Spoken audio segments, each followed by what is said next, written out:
Okay, so you know how we've all gotten kind of used to this whole Trump and Russia thing, especially with Putin? Right. Well, it seems like something kind of unexpected just happened. This week, we've got CNN, Bloomberg, Reuters, and BBC News all reporting on this weird shift from late March 2025. Okay. And it seems like Trump isn't just, like, less friendly with Putin now. He's straight up being described as, like, very angry, pissed off at Putin.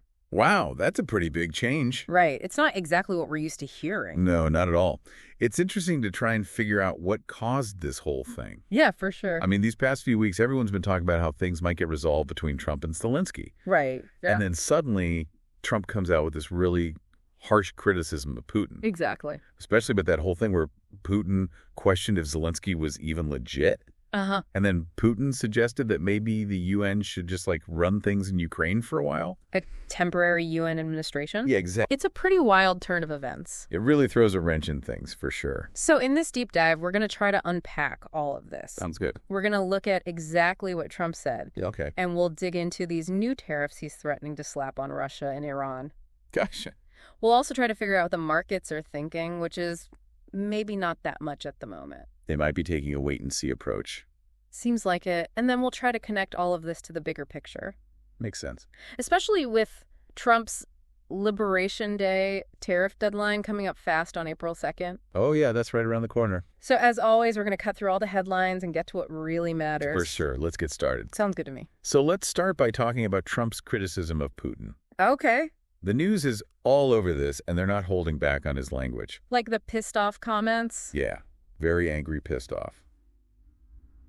That's pretty strong stuff. It's definitely not the diplomatic talk we're used to. Especially from Trump with Putin. Yeah. In the past, it seemed like he was always trying to be careful with what he said. Right. But this seems more like genuine frustration. For sure. And the reason for all this anger is pretty clear.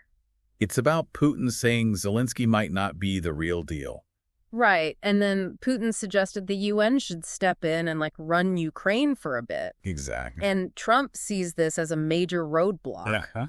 He even said that new leadership means you're not going to have a deal for a long time. So basically, he's worried that if Zelensky's out and someone new comes in, then the whole peace process is going to get stalled. Exactly. They might have to start from scratch. And that's not what Trump wants at all. No, it seems like he really wants to wrap this whole Ukraine war up quickly. Or at least make it look like he's close to a deal. That makes sense. It's less about Ukraine itself and more about having someone stable to negotiate with. It's interesting how this all ties in with the talks that have been happening between U.S. and Russian officials. For weeks, they've been going back and forth. Yeah, and then Putin just comes out and says all this stuff.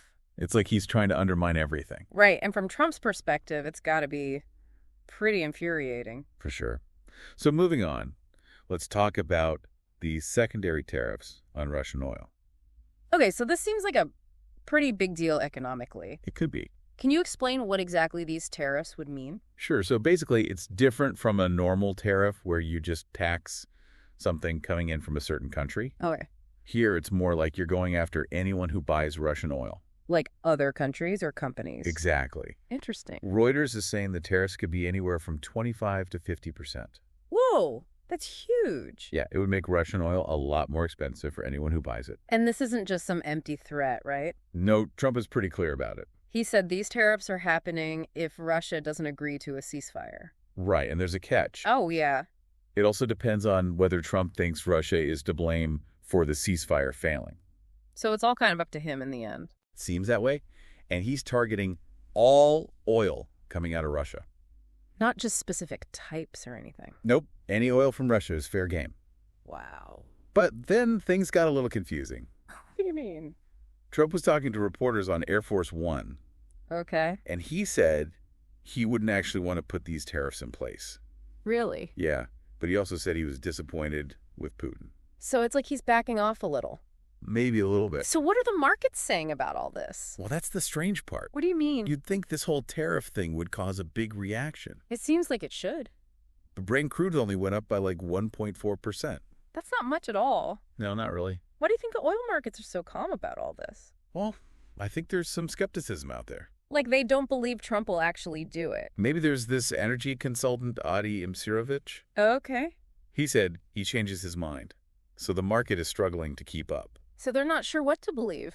Exactly. And Warren Patterson from ING said there's a kind of fatigue with the announcements. Tariff fatigue. Yeah, basically. Like they've heard it all before. Exactly. So they're waiting to see what actually happens. Right. They need to see action, not just words. And David Goldman from Novian said the oil prices are just moving sideways. Like they're stuck. Yeah, it seems like nobody's sure which way things are going. Right. So let's imagine for a second that these tariffs do actually happen. Right. Who would get hit the hardest? Well, the main buyers of Russian oil are China and India.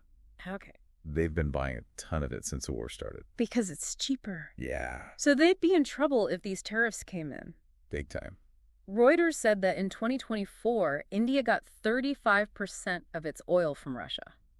That's a lot. It is. So those countries would have to pay a lot more for their energy. And it could really hurt their economies. And I read that even some of the big Chinese oil companies are getting nervous. Yeah, they're worried about getting hit with U.S. sanctions. So they're being more careful. Right. There was even a quote from some official at an Indian refinery. Oh, really? Yeah. He said they're not sure what they're going to do about buying oil in the future. Wow. So they're really having to rethink things. That's a tricky situation for them. For sure, they want the cheap oil from Russia, but they don't want to make the U.S. mad. It's a tough balancing act. It really is. So how's Russia reacting to all this?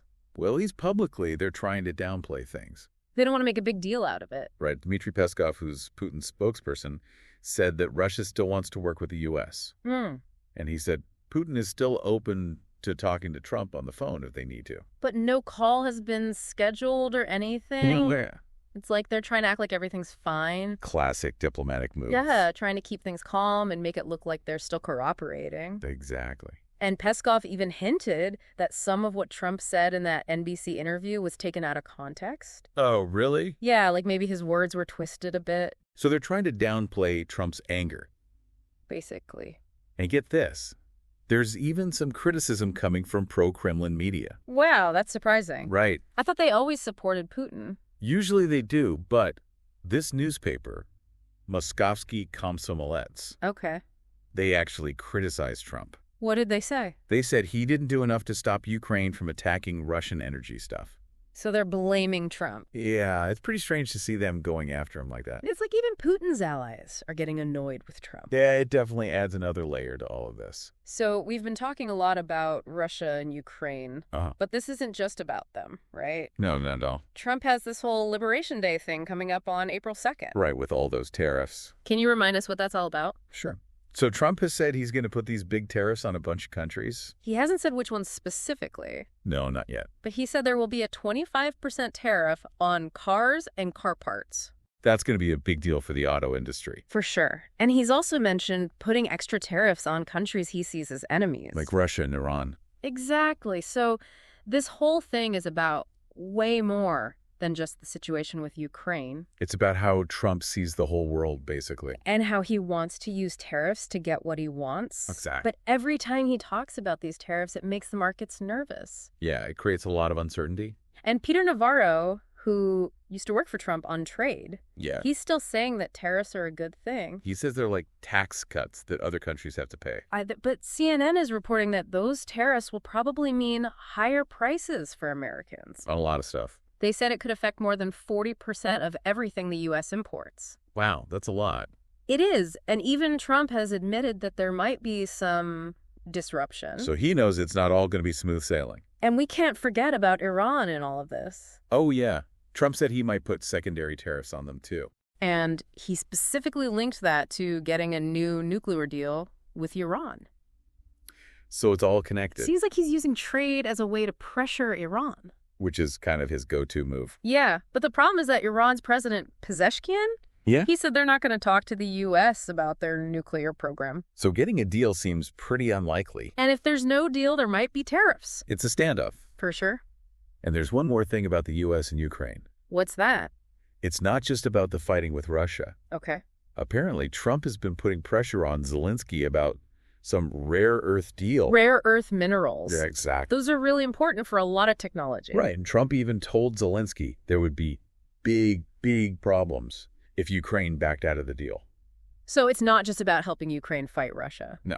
The U.S. has its own interests. Like getting access to those rare earth minerals. Exactly. So let's try to sum all of this up. Okay. We started with Trump being really angry at Putin. Right.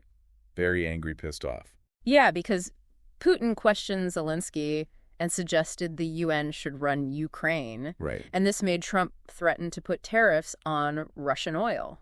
But the markets aren't really reacting yet. They're not sure if he'll actually do it. And Russia's downplaying everything. Like, they're trying to act like it's no big deal. But then some pro-Kremlin media criticized Trump. Which is weird. Definitely. And all of this is happening while Trump is getting ready to put tariffs on a bunch of countries.